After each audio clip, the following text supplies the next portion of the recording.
In this question we have to prove the value of this determinant equal to 0.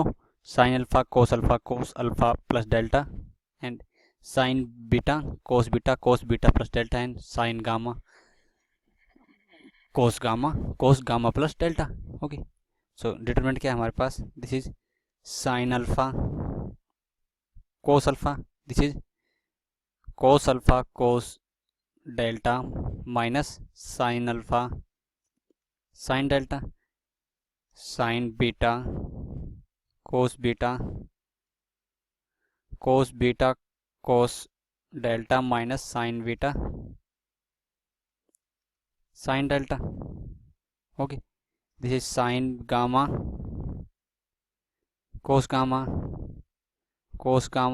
cos delta minus sin gamma sin delta. Okay,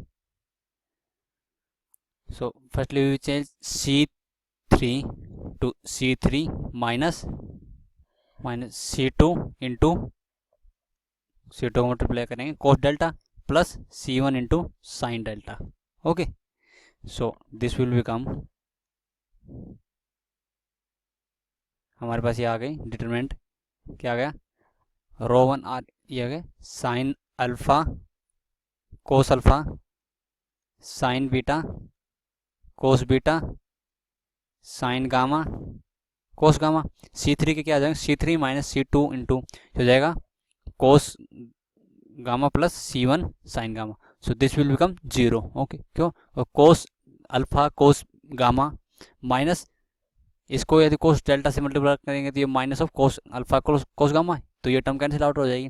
और ये minus में sin alpha sin delta, तो plus sin alpha, इसको हम यदि sin delta से multiply करते हैं तो ये भी कैंसिल हो जाएगी. तो ये वैल्यू क्या आ गई, 0. मीन्स हमने क्या चेंज किया, C3 equal to C3 minus of C2 into cos gamma plus C1 into sin gamma. Okay, so this also comes out to be 0, this equal to 0.